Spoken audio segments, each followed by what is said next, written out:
우리는 지난 시간 사마리아 성에 사는 마술사 시몬에 대한 이야기를 함께 살펴봤습니다. 빌립이 사마리아 성에서 복음을 막 전하는데 그 복음을 마술사였던 이 시몬이라는 사람이 이제 듣게 됩니다. 하지만 이 시몬이라는 사람은요, 예수를 믿고 세례도 받았지만 여전히 과거의 모습, 그 육의 모습에 사로잡혀 있다가 성령을 돈을 주고 사려는 그러한 안타까운 실수를 범하게 됩니다. 그리고 그 결과 그 인생은 저주와 멸망의 길로 가게 되었다는 것을 우리가 함께 살펴보면서 우리가 예수를 믿었으면 과거의 육신의 모습들은 이제 벗어버리고 새 사람의 옷을 입고 영의 사람이 되는 그러한 모습으로 나아가자라는 말씀을 우리가 지난 시간 함께 살펴봤습니다. 오늘 함께 나눌 말씀은요, 이제 이 전도자 빌립의 마지막 이야기입니다. 이 빌립이라는 사람은 오늘 이 말씀을 끝으로 이제 이후에 성경에는 잘 등장을 하지 않게 되는데요. 이 빌립이 사마리아를 넘어 이제는 이방인에게까지 복음을 증거하는 그러한 내용이 오늘 이 사도행전 8장 35절에서 40절까지의 내용입니다. 우리가 잘 알고 있는 것처럼 이 빌립이라는 사람이 에티오피아 내시를 이제 만나게 되고 그 내시를 전도해서 세례를 주는 그러한 내용이 이제 오늘의 내용이 되겠습니다. 과연 하나님께서 오늘 말씀을 통해서 우리에게 어떠한 말씀을 허락하실지 함께 우리 하나씩 살펴보도록 하겠습니다. 첫 번째 내용은 에티오피아 내시에 대해서 우리가 잠깐 살펴보도록 하겠습니다. 오늘 성경 말씀에는 전도자 빌립이 에티오피아라는 나라에서 온 내시 한 사람을 이제 만나는 것으로 이야기가 시작이 됩니다. 사도행전 8장 27절 말씀인데요. 우리 한 목소리로 읽어보겠습니다. 시작. 일어나 가서 보니 에티오피아 사람 곧 에디오피아 여왕 간다게의 모든 국고를 맡은 큰 권세가 있는 내시가 예배하러 예루살렘에 왔다가. 아멘. 먼저 이 에디오피아 또 에티오피아가 어디에인지 우리가 좀 그것에 대해서 좀 살펴봤으면 좋겠는데요. 성경에서 말하는 이 에티오피아는요, 현재는 북아프리카에 있는 그러한 나라입니다. 지도로 보시면 위에 있는 동그라미가 이스라엘 땅을 이제 나타내는 것이고, 그 밑에 있는 큰 동그라미가 에티오피아, 지금의 에티오피아를 나타내는 것입니다. 우리 한반도의 11배나 되는 꽤 큰 나라가 이 에티오피아인데요. 이 나라 이곳에서부터 예루살렘까지 가까운 거리가 아니겠죠. 내시 한 사람이 오늘 예배를 드리러 찾아가고 있습니다. 에디오피아는 성경에서 약 60번 정도 꽤나 많이 이제 언급이 되고 있습니다. 에티오피아라는 뜻은요, 살이 검다라는 그러한 뜻입니다. 한번 볼까요? 어떤 사람들이냐? 이런 사람들입니다. 에티오피아 사람들. 굉장히 흑인들이죠. 한마디로 말하면. 이 사람들은요, 이 에티오피아라는 이 사람들은 성경에서는 누구라고 말하냐면 구스 사람이다. 한번 좀 들어보셨을 것 같은데, 성경에서는 이 사람들을 구스라는 뜻도 검다라는 그러한 뜻입니다. 라고 말하는데, 이 구스는요, 노아의 세 아들 셈과 함과 야벳, 그 중에 함의 아들이 구스 사람이다라고 성경은 말하고 있습니다. 창세기 10장 6절 말씀을 보면 함의 아들은 구스와 미스라임과 붓과 가나안이다라고 이야기를 하죠. 그래서 이 함의 아들이 구스고 이 구스의 후손이 에티오피아, 오늘 말씀의 에디오피아 사람이다라는 것을 우리가 좀 알고 있었으면 좋겠습니다. 또한 이 에티오피아는요, 아프리카의 다른 나라들보다 역사가 좀 이렇게 긴 나라입니다. 무려 3,000년 정도. 뭐 별거 아니다라고 생각할지 모르겠지만 아프리카는 나라가 독립을 하고 역사를 가진 게 많지가 않아요. 다 이렇게 속국이었고 나라의 주권이 없었기 때문에. 근데 이 에티오피아는 굉장히 오랜 기간 이 나라를 유지해 왔고 3,000년이라는 시간 동안 존재를 하고 있었죠. 이 나라의 시작은 열왕기상 10장에서 우리가 찾아볼 수가 있습니다. 우리가 잘 알고 있는 스바 여왕이라고 들어봤죠. 스바 여왕이 솔로몬을 찾아가게 되는 그 내용으로부터 이제 시작이 되는데요. 열왕기상 10장 1절 말씀을 보면 스바 여왕이 여호와의 이름으로 말미암은 솔로몬의 명예를 듣고 와서 어려운 문제로 저를 시험코자 하여라고 말합니다. 그런데 여기서 말하는 이 스바가 어디냐면요, 스바가 바로 구스의 아들이 스바다라는 거예요. 함의 아들이 구스고 구스의 아들이 스바고 이 스바의 여왕이 솔로몬을 찾아가게 되는 것이죠. 솔로몬의 지혜를 듣고 수많은 금과 은과 보물들을 가지고 이 스바 여왕이 솔로몬에게 찾아갑니다. 그리고 그의 지혜를 듣고 정말로 이 사람이 대단한 사람이구나라는 것을 이제 하게 됩니다. 그리고 역사적으로 보면 성경엔 나와 있지 않지만 역사적으로 보면 이 스바 여왕과 솔로몬 사이에서 아들이 태어나게 되는데 이 아들이 에티오피아의 초대 황제가 된다라고 역사가 이야기를 하고 있습니다. 그리고 학자들은 아마 이때에 유대교도 함께 이 에티오피아에 들어가지 않았을까라고 이제 추정을 하고 있습니다. 그래서 오늘 이 에티오피아의 내시가 유대인들과는 거의 상관도 없고 아주 멀리 있기 때문에 교류도 거의 없는데 왜 이 내시가 예루살렘에 갑자기 예배를 하게 되었는가? 그것은 과거에 이러한 역사적인 근거를 통해서 아마 유대교가 에티오피아에 좀 전해지지 않았을까라는 그러한 추정을 학자들이 하고 있습니다. 또한 이후에도 이 에티오피아에는요 전 세계에서 세 번째로 이 에티오피아라는 나라가 기독교를 국교로 선택하는 그러한 나라가 되게 됩니다. 그러니까 다른 나라들보다 이 에티오피아의 기독교가 금방 이렇게 전파가 되었다라는 것을 알 수가 있는 것이죠. 자, 여기까지가 이제 성경에서 찾아볼 수 있는 또한 역사적으로 우리가 좀 이제 알아볼 수 있는 이 에티오피아라는 나라에 대한 내용입니다. 자, 다음으로는 오늘 말씀의 이제 주인공 두 사람에 대해서 함께 살펴볼 텐데 첫 번째 사람은 에티오피아 내시, 이 사람에 대해서 우리가 함께 알아보고 두 번째는 이 에티오피아 내시를 전도했던 전도자 빌립에 대해서 우리가 함께 살펴보는 시간을 가지도록 하겠습니다.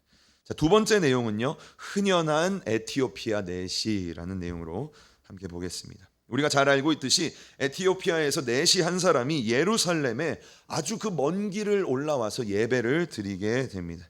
그런데 이 내시는요 우리가 보통 생각하는 그러한 내시가 아닌 거죠. 우리가 역사 속에서 생각하는 그런 내시가 아닙니다. 사도행전 8장 27절 말씀을 함께 읽어보겠습니다. 시작. 일어나 가서 보니 에티오피아 사람 곧 에티오피아 여왕 간다게의 모든 국고를 맡은 큰 권세가 있는 내시가 예배하러 예루살렘에 왔다가. 아멘. 이 에티오피아라는 나라는요 역사적으로 여왕들이 나라를 많이 이렇게 지배했던 그러한 역사가 있습니다. 여기서도 보면 에티오피아 여왕 간다게, 여기서 말하는 이 간다게라는 것은 사람의 이름이 아니라 우리가 애굽의 왕이면 누구라고 말하죠? 바로 왕이다 이렇게 말하죠. 이름과 상관없이 파라오 이렇게 말하는 것처럼 이 간다게는 그냥 그 여왕의 호칭을 말하는 것입니다. 그런데 그 여왕의 모든 국고라 하면 모든 돈, 특히나 이 에티오피아는요 금, 은, 보석 이런 것들 우리가 좋아하는 것들이 많이 나오는 그러한 나라입니다.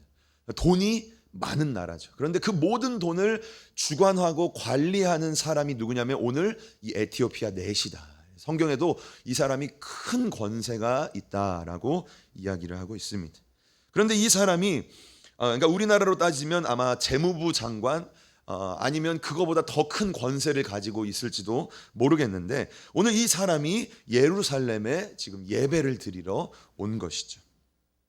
하지만 이 내시는요 예루살렘에서 예배를 드렸지만 예배의 기쁨이 없었습니다. 우리는 예배를 드리다 보면 예배의 감격, 예배의 기쁨, 하나님의 말씀을 듣다 보면 그 깨달음 그런 것들이 있는데 이 내시는 지금 예배를 드리고 그 절기를 지키고 다시 본국으로 돌아가는데 전혀 아무런 기쁨과 감격이 없었다라는 것입니다.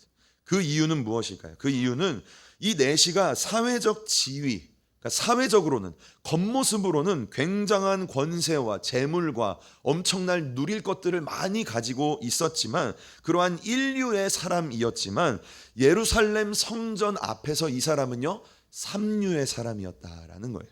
왜 그럴까요? 이 에티오피아 내시는 어떤 사람입니까? 먼저는 유대인이 아닙니다. 이방인입니다. 이방인은 예루살렘 성전에 들어가서 예배드릴 수가 있을까요? 없을까요? 없죠. 예루살렘 성전에서 예배할 수가 없다라는 거예요. 그리고 이 내시는요 육체적으로 어떠한 사람입니까? 불구자인 거예요. 내시니까 그렇죠? 불구자입니다. 레위기를 보면요 육신의 흠을 가지고 있는 사람, 특별히 그러한 불구를 가지고 있는 사람은 하나님께 제물을 드릴 수 없다, 하나님께 식물을 바칠 수 없다, 받지 않겠다라고 이야기를 하고 있는 것입니다. 그러니까 이 에티오피아 내시는 사회적으로 보면 인류이지만 하나님의 그 성전 앞에서는 삼류, 거기서 예배할 수도 없고 그 앞에 나아갈 수도 없고 하나님께 어떠한 제물도 드릴 수 없는 사람이 오늘 이 에티오피아의 내시였다라는 거예요. 예루살렘 성전을 우리가 보면 알겠지만 이렇게 되어 있습니다. 성전이 있으면 그 주변으로는 큰 담으로 된 이렇게 성벽이 이렇게 둘러싸여 있습니다. 그리고 그 밖으로가 이방인들이 이제 예배할 수 있는 공간이에요. 그런데 예배할 수 있는 공간이라고는 하지만 예배를 할 수가 없는 것이죠. 예를 들면 우리가 예배하러 지금 여기에 있지 않습니까? 그런데 이방인의 뜰, 그러니까 이방인들은 어디서 예배를 드려야 되냐면 저 문 밖에, 저 복도나 아니면 저 주차장에서 예배를 드려야 되는 거예요. 그러면 거기서 예배를 할 수가 있을까요, 없을까요? 예배가 보이지도 않고 뭐 들리지도 않고 뭐 할 수가 없는 거죠. 이 에티오피아 내시는요, 그 먼 거리를 하나님께 예배하기 위해 그 절기를 지키기 위해 왔지만 정작 그 마음의 예배는 드리지 못하고 예배의 감격 없이 예배의 기쁨 없이 오늘 돌아가는 그러한 상황이었다라는 것을 우리가 그 배경적으로 알 수가 있습니다. 하지만 그래도 이 내시에게는요 하나님에 대한 열심이 있었어요. 그렇죠?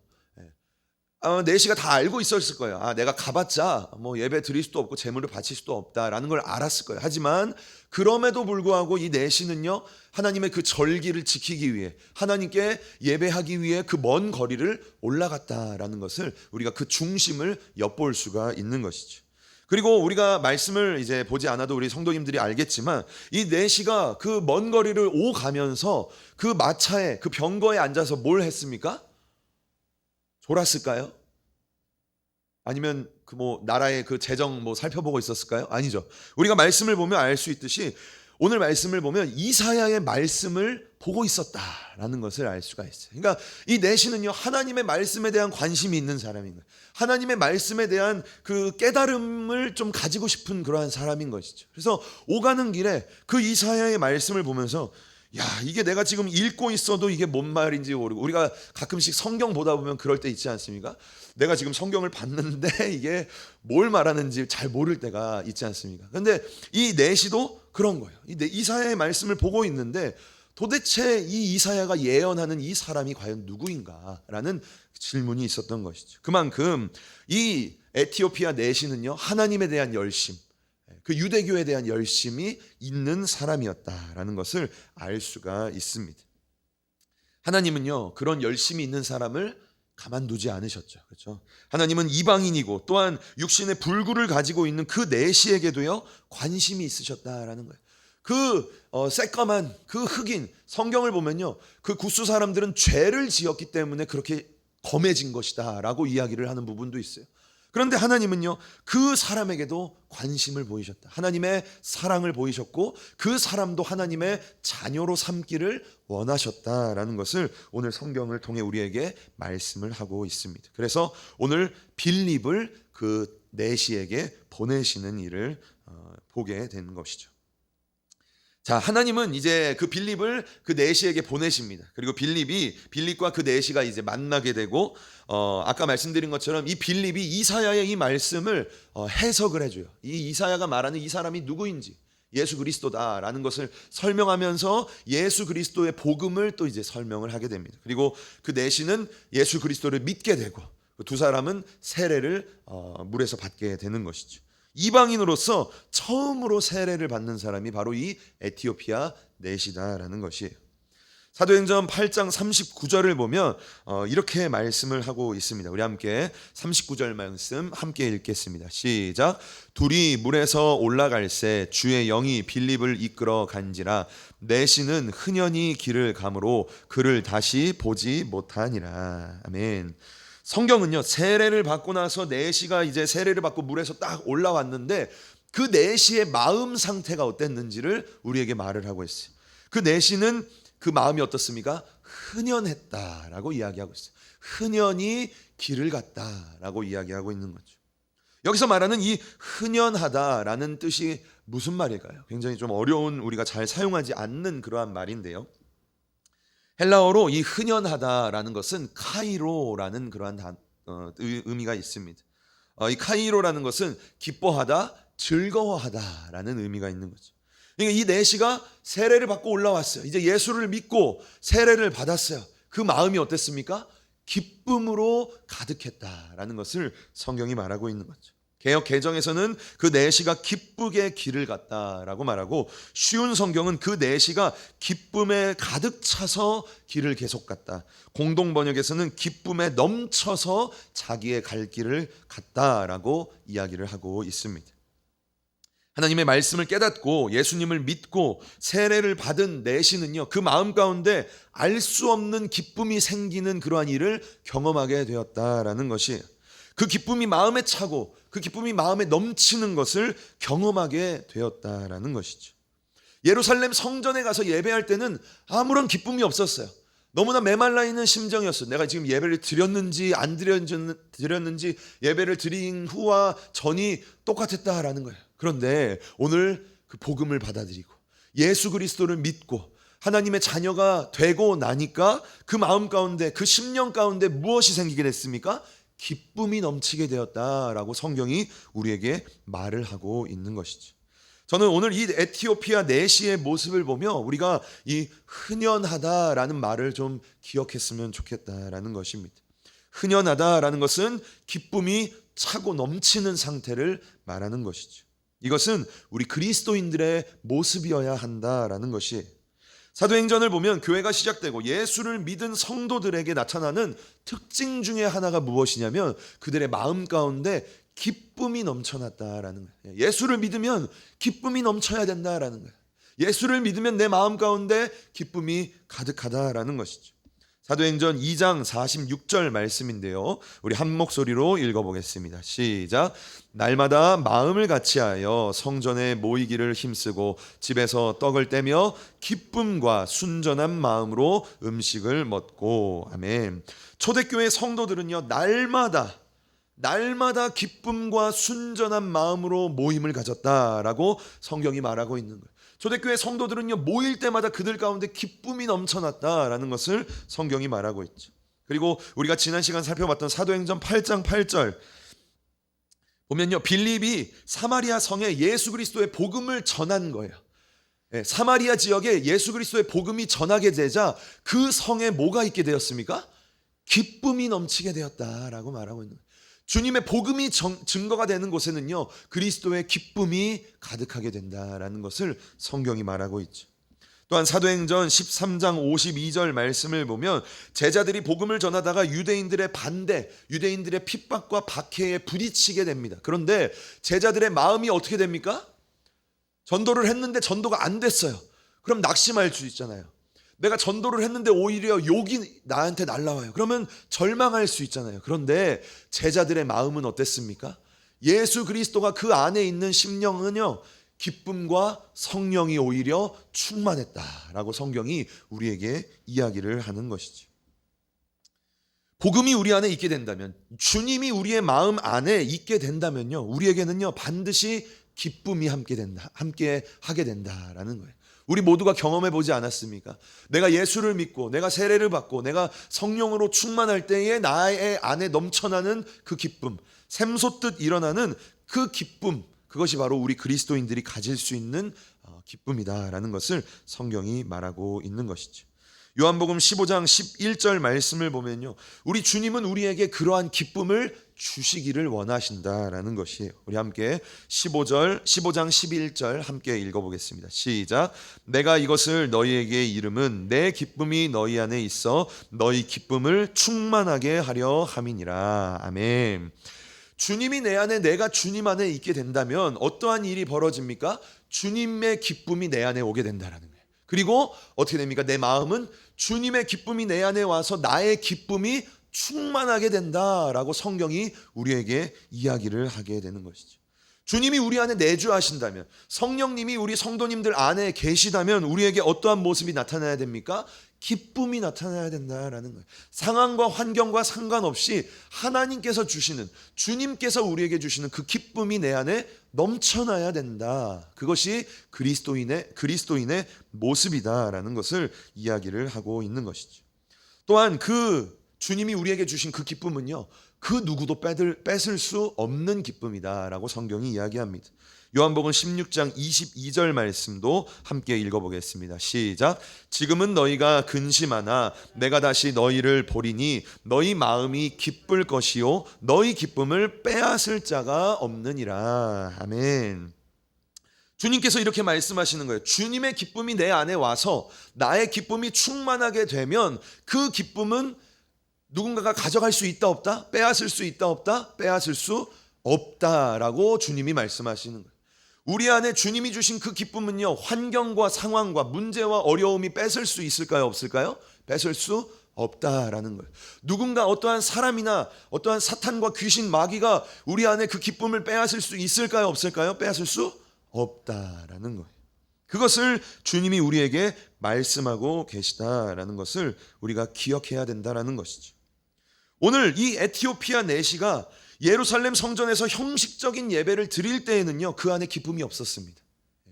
예배를 드렸지만 형식적인 예배는 우리 안에 기쁨을 주지 못해요. 하지만 어쩌면 그 예배를 드리고 나서 더 비참해졌을 수도 모르겠어요. 야, 내가 지금 이게 뭐 하는 거지? 허무했을지도 모르겠어요.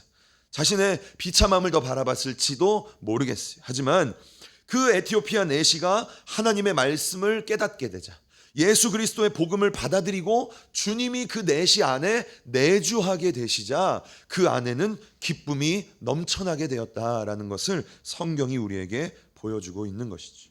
우리는요, 오늘 이 내시의 모습을 보며 우리의 모습을 한번 살펴봐야 될 것 같습니다. 어떻습니까? 우리 안에는 그 내시가 가지고 있는 그 흔연함, 그러한 기쁨, 차고 넘치는 그러한 즐거움이 우리 가운데도 과연 있는가? 성경을 보면 예수님이 분명히 그 누구도 그 기쁨을 빼앗을 수 없다라고 말하는 거예요. 그런데 왜 내 안에는 기쁨이 없지? 라는 것이죠. 어쩌면 그것은요, 주님이 우리한테 기쁨을 주시지 않았기 때문이 아니라 주님은 우리에게 이미 그 기쁨을 주셨는데 우리가 그 기쁨을 누리지 못하고 있을 수도 있고, 어쩌면 우리가 그 기쁨을 잘 지켜내지 못했기 때문일 수도 있다라는 것을 말씀을 드리는 것입니다.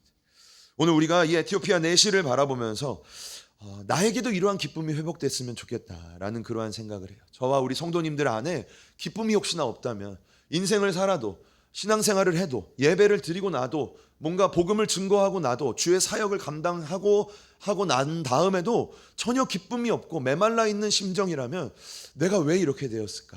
우리가 다시 한번 생각해보고 다시 한번 우리 안에 있는 그 기쁨을 회복하는 그러한 자리로 우리가 나아가게 되었으면 좋겠습니다. 그것이 첫 번째 내용이었고요. 그리고 그리고 두 번째, 이제 빌립을 통해 볼 수 있는 세 번째 모습은요, 빌립은 어떠한 사람이었냐? 빌립을 통해 우리가 배울 수 있는 것은 성령의 인도를 받는 전도자 빌립이다. 이 빌립이라는 사람이 성령의 인도를 받는 사람이었다라는 것입니다. 오늘 말씀에 나타나는 이러한 빌립의 모습을 여러 가지 봤을 때, 이 빌립의 모습을 한마디로 표현하자면 이 빌립은 성령의 인도에 100% 순종한 사람이다라고 설명을 할 수가 있을 것 같습니다. 오늘 말씀을 이렇게 쭉 우리가 짧게 살펴봤지만 오늘 이야기를 이렇게 쭉 살펴보면 오늘 말씀에는요, 성령이 그 이름을 조금씩 바꿔가면서 3번 등장을 하게 됩니다.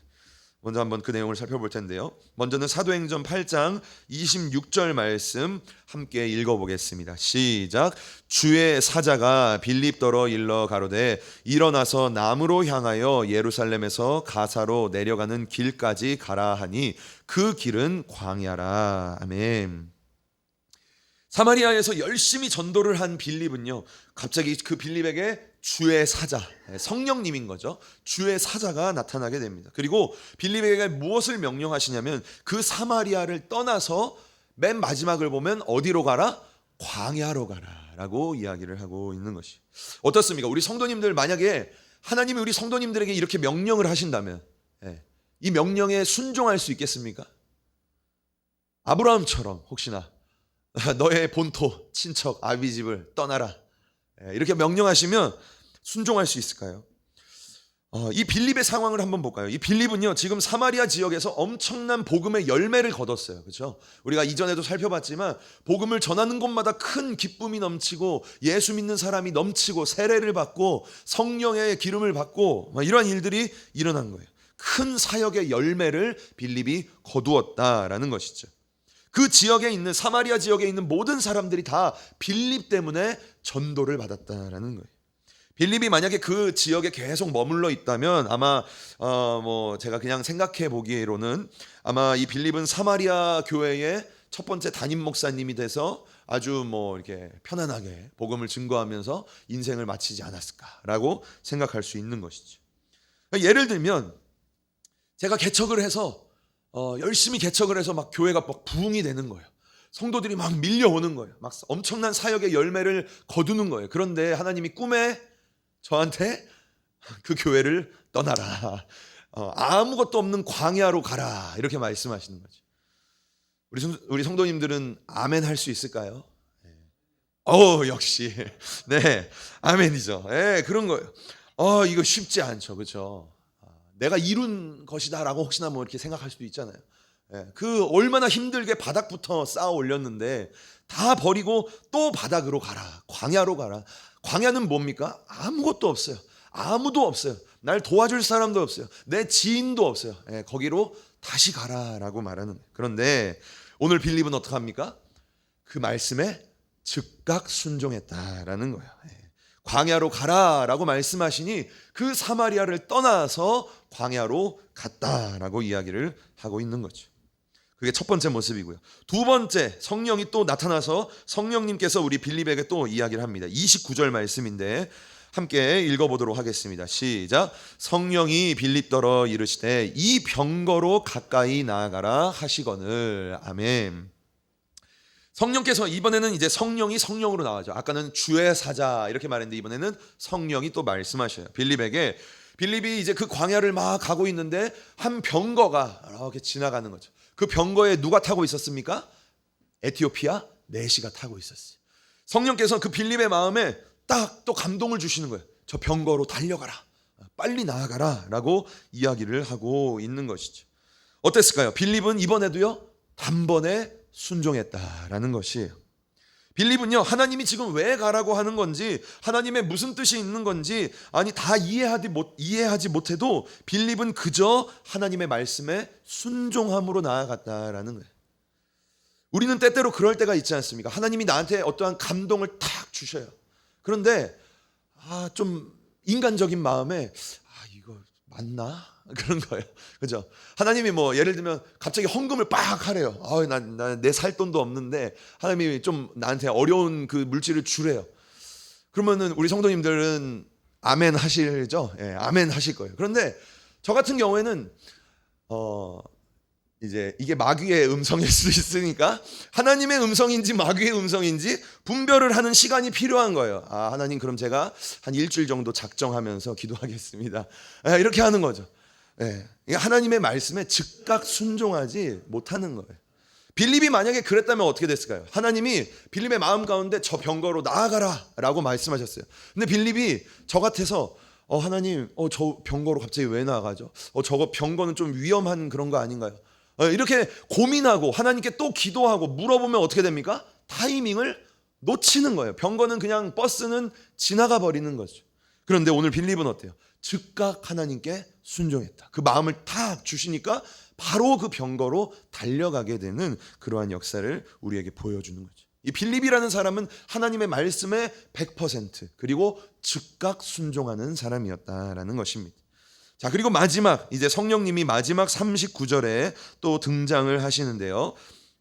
우리 39절도 한 목소리로 읽어보겠습니다. 시작. 둘이 물에서 올라갈새 주의 영이 빌립을 이끌어 간지라 내시는 흔연히 그를 감으로 그를 다시 보지 못하니라. 아멘.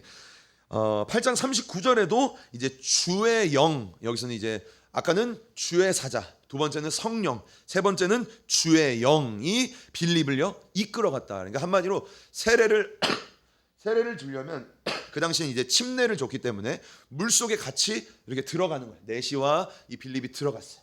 그 다음에 이제 같이 쫙 올라오는데 빌립이 사라져 버린 거예요. 이 기적인 것이죠. 내시가 같이 들어갔다가 올라왔는데 빌립이 없어져 버린 거예요. 빌립도 분명히 나는 내시와 같이 물에 들어갔다가 올라왔는데 내가 엉뚱한 곳으로 순간 이동을 하게 되는 것이죠. 여기서 말하는 이 아소도라는 곳은요, 아까 이 빌립이 내시를 만났던 그 장소에서 40km 정도 떨어진, 하나님의 능력이 대단하시죠. 순간 이동을 했는데 40km를 날라서 그 아소도에 갑자기 빌립이 나타났다라고 말합니다. 그런데 빌립은 이때도요, 하나님께 아무런 질문도 하지 않는다라는 거예요. 너무 이상하지 않습니까? 저는 이거 보면서 아니 왜 순간 이동했지 갑자기? 왜 아소도로 갑자기 왜 간 거지? 라는 그러한 질문이 들었어요. 근데 이 빌립을 보면요, 40절을 보면 하나님께 어떠한 질문도 하지 않아요. 하나님, 아니 제가 여기 왜 왔습니까? 하나님, 아니 아까 그 세례 줬던 그 내시는 어떻게 됐습니까? 하나님, 제가 여기서 도대체 뭘 해야 되는 거죠? 이러한 질문이 전혀 나타나지 않아요. 그냥 하나님이 보내셨기 때문에 빌립은 그 장소에서 또 복음을 전했다라고만 이야기를 하고 있는 것이죠. 빌립은요, 하나님께서 보내시는 곳, 성령께서 보내시는 곳에서는 무조건 순종, 그곳에서도 복음을 전하고 어떠한 질문과 어떠한 인간적인 생각도 그 앞에 토를 달지 않았다라는 것을 우리가 볼 수가 있는 것입니다. 이처럼 빌립은요, 성령의 인도에 100% 순종하는 성령의 사람이었습니다. 성령의 음성에 주저하지 않는 사람이었어요. 로마서 8장 14절 말씀을 보면 우리도 이처럼 성령의 인도, 성령께 순종하며 살아야 된다라는 것을 이야기하는데요. 로마서 8장 14절 말씀도 함께 읽어보겠습니다. 시작. 무릇 하나님의 영으로 인도함을 받는 그들은 곧 하나님의 아들이라. 아멘. 우리가 만약에 하나님의 아들이라면, 우리 성도님들이 하나님의 자녀라면 우리는 어떠한 삶을 살아야 된다라고 로마서에서 말하고 있습니까? 우리가 하나님의 자녀라면 우리는 하나님의 영으로 인도함을 받아야 된다라고 이야기하고 있는 거예요. 내가 하나님의 자녀라면요, 내 인생은 하나님의 영의 인도함을 받아야 된다라고 성경이 이야기를 하고 있는 것이죠. 우리는 성령의 인도를 받아 인생을 살아야 돼요. 성령의 그 인도하심에 즉각적으로 순종하며 삶을 살아야 된다라는 것이죠. 갈라디아서 5장 16절 말씀도 내가 이르노니 너희는 성령을 따라서 행해라 라고 우리에게 말하고 있습니다. 여기서 말하는 성령을 따라서 행해라 라는 것을 원어적인 뜻으로 보면 성령과 함께 걸어가라 라는 의미가 있어요. 우리 성도님들은 인생의 걸음을 누구와 걸어가고 있습니까? 나 혼자 걸어가고 계십니까? 아니면 내 배우자와 함께 걸어갑니까? 아니면 내가 의지할 어떤 사람과 걸어갑니까? 아니면 물질과 손잡고 걸어가십니까? 성경을 보면요, 갈라디아서 5장 16절은 너희는 성령과 함께 걸어가라 라고 이야기를 하고 있다라는 거예요. 우리 그리스도인들은 성령과 함께 걸어가야 하는 사람들입니다. 우리는 성령의 인도를 받으면서 걸어가야 되는 존재인 것이죠. 나 혼자 걸어가면요, 반드시 넘어지게 되어 있습니다. 나 혼자 걸어가게 되면요, 죄와 사망과 문제와 어려움의 웅덩이에 반드시 빠지게 되어 있습니다. 우리는요, 성령과 함께 걸어가야 되는 것이지. 그 성령님의 인도하심에 우리는 즉각 순종하는 삶을 살아야 된다라는 것입니다. 오늘 전도자 빌립은 성령의 인도를 받는 성령의 사람이었습니다. 성령과 함께 걸어가는 사람, 성령님께 즉각 순종하는 사람이 오늘 전도자 빌립이었다라는 것이죠. 우리가 비록 광야처럼 아무것도 보이지 않는 곳이라 할지라도, 아무런 소망도 없고 절망과 낙심만 보인다 할지라도 만약에 그곳이 성령께서 인도하는 곳이라면 우리는 그곳에서 하나님의 예비하신 사람을 만나게 될 것이고, 오늘 빌립처럼 하나님께서 계획하신 일을 경험하게 될 것이고, 내가 내 눈으로 보기에는 이거는 절망밖에 안 보이는데 하나님 이거를 왜 하라고 말씀하시지? 하나님 이거를 왜 순종하라고 말씀하시지? 라고 의문이 들지 모르겠지만 우리가 그 말씀에 순종하며 나아갈 때에 우리는 오늘 이 빌립의 사건처럼 하나님의 계획하신 일을 경험하게 될 것이고, 하나님이 계획하신 사람을 만나게 될 것이고, 하나님이 계획하신 그 놀라운 은혜를 경험하게 될 것이다 라는 것을 우리가 기억해야 되는 것입니다.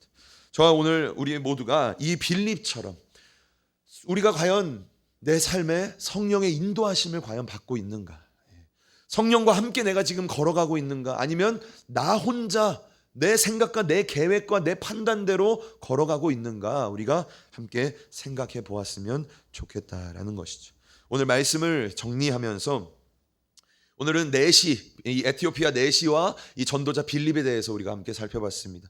이 에티오피아 내시는요, 하나님 안에서 누릴 수 있는 그 기쁨으로 가득 찼다라고 오늘 이야기하고 있습니다. 우리는요, 우리 안에 주님께서 주셨던, 이미 주신 그 기쁨을요, 회복해야 돼요.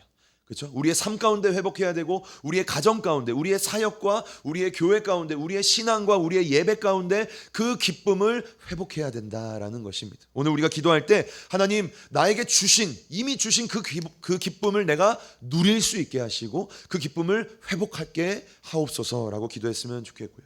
두 번째는 이 전도자 빌립의 모습을 보면서, 이 전도자 빌립이 주님께서 인도하시는, 성령님께서 인도하시는 곳으로 나아갔던 것처럼 하나님, 저도 이 빌립과 같이 되기를 원합니다. 내 인생 가운데 주님 말씀하시고, 제가 과거에 순종하지 못했던 그 모습들 용서하시고, 다시 한번 말씀하시고, 다시 한번 가르치시고, 다시 한번 인도하셔서 내가 주님의 뜻대로만 살아가는 그러한 인생이 되게 해달라고 우리가 함께 기도했으면 좋겠고, 그러한 은혜와 성령의 축복이 우리 모두에게 있기를 주님의 이름으로 간절히 축복합니다.